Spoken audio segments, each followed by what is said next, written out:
Hey everybody, welcome to the Lifeboat. I am your captain, Tommy Scoville. People, today I want to talk about grief. I want to talk about the loss of a loved one, and I want to talk about it in a way that you probably have never heard before. Because one of the things that we deal with, each and every person on this boat, we're trying to conquer an addiction. We're trying to beat a habit that negatively affects our lives. Regardless of what that habit is, we're all in the same boat. As we've gone over before, the second component of addiction makes us all brothers and sisters in the same boat.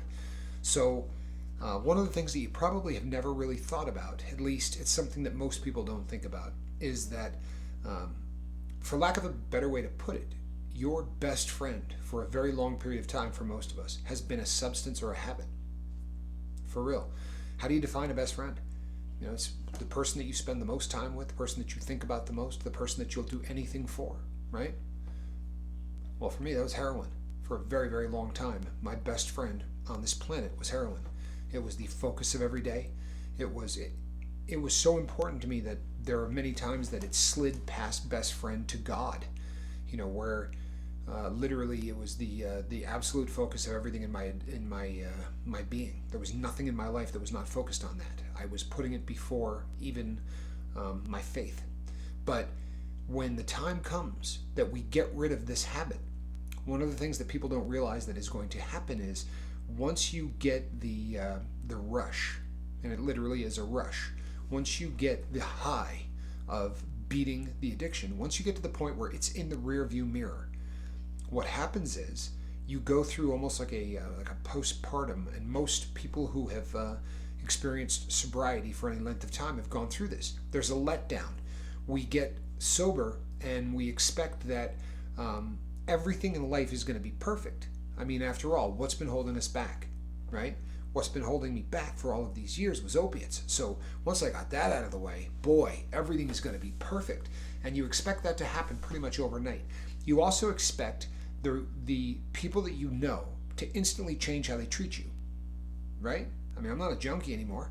I am now a full-fledged member of society. I'm working, I'm paying my taxes, I'm doing everything right. You better start treating me like that.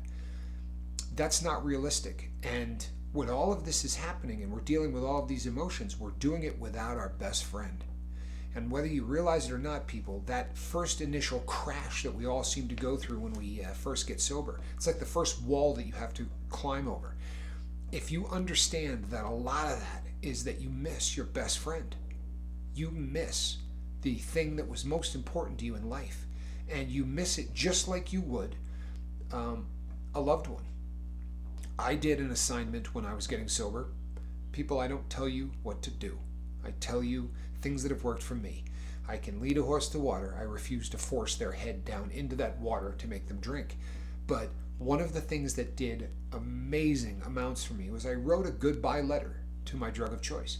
And I very much wrote as if I was writing to a person, because in so many ways, it was just that in my life, and I addressed it as if I was writing to a woman, because the type of love that I had for this substance was not the kind of love that I've ever experienced with a man. For me, it was very much like a marriage. There were parts of the drug that, you know, I loved beyond words, and there were parts of the drug that I hated so badly, and those two things were going on in my life at the same time for decades. It was a love affair with somebody that you hate. And that happens to a lot of people in relationships and marriage, and the fine line between love and hate is very thin. And with our drug of choice, that is definitely what's going on with almost everybody. We love the feeling. We love the removal of guilt. We love everything that it takes away. Right? It doesn't give you anything. It takes away. People will say, well, it gave me peace of mind. No, it took away everything that was keeping the peace of mind from happening. It took away the stress of day-to-day life. It took away the guilt of things that you've done. It took away. Drugs don't give you squat. All right? They don't. Addiction doesn't give you anything. It takes away. Now, granted, it takes away things that for a lot of us, I mean, who wants stress? Life is a lot better if you don't have stress, correct? To an extent. But if you're using a substance in order to remove that stress, a substance that you buy on street corners, or you're risking going to prison to buy, you really need to evaluate where you're at in life, obviously. And if you're today you're still in the life, think about that. Really start to evaluate where you're at. But back to, because I digress, Um, Back to the morning. After I wrote this goodbye letter to my drug of choice, and very much made the the human characteristics of the drug. I started it off with dear. I used the term Shiva because it's a term that's used often, and it sounds a lot like Shiva, which is the goddess of destruction, right? The Hindu goddess of destruction, and that to me was perfect because this was a substance that destroyed everything in my life, and I went through and I talked about how when we first got together it was great. You seemed to take away all of the problems in my life, blah blah blah, but it continued to take away until it took away everything. It took away the only woman that I've ever loved. It took away my freedom. It took away my dignity, the respect that other people had for me. Everything that I owned was stripped from me. When I walked out of the courtroom, handcuffed, shackled at the ankles, on my way to Con Air, right, to get on an airplane, to be flown to a different part of the country. Don't know where you're going. You don't know any of that. All of a sudden, your life is upended in ways that you cannot imagine. Every single thing that I had ever owned, cared about, or that had meant anything to me had been taken by this drug. So when I wrote the goodbye letter, I ripped and shredded this drug. I talked about just the level of hate that I had built up in my in every fiber of my being, how badly I hated this substance. And it was funny because as I'm writing this thing, and it was an assignment that somebody had given me in a rehab that I was working with. I've told you about Q. But as I'm writing this, something really funny happened. It was about 8 pages. And as I got to the last page and I started writing and I talked about all this, 3 pages was just what this drug had taken from me. And I'm writing this sitting in a prison cell. And then all of a sudden everything changed. And as I was writing, there was a section in the, and I was looking for this, people, and I haven't been able to find it because if I can, I'm going to read it to you. But the last thing as I was writing, I said, but you made a mistake. With all of the things that you took from me and all of the things that you did to destroy my life, you made a huge mistake. And that mistake is that you left me alive. Because I'm going to dedicate the rest of my life to making sure that you're not successful doing this to other people. And you'll have your victories, but you're going to have some losses. And it's going to be because that is what I am going to do. And people, it was the burden that was in my life, the mourning that I felt for the loss of a friend that was the drug was gone. I had, in the parlance of recovery, I had worked through the biggest issue that I had going in my life. I no longer missed this. In fact, better than that, I no longer hated it. And you may say, well, I'm always going to hate my drug. I don't have time to sit around and hate this drug. Honestly, I don't have time to generate hate in my body and in my mind and in my soul. I don't.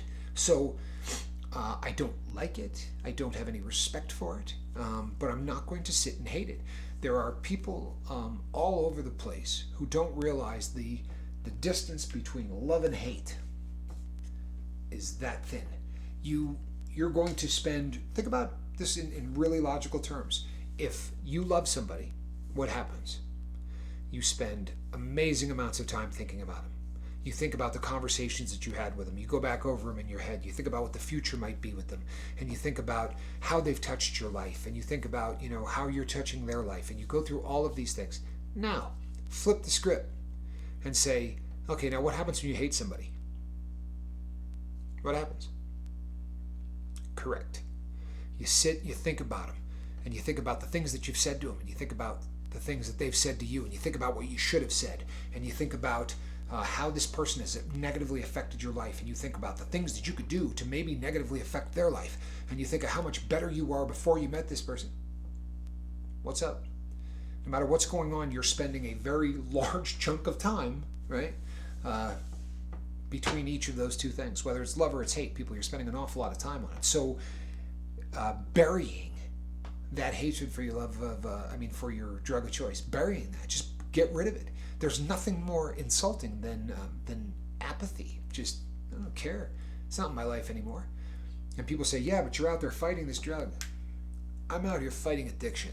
I am out here trying to save people's lives. I'm trying to show people a better way to live so that people like Andrew, I love you, Andrew.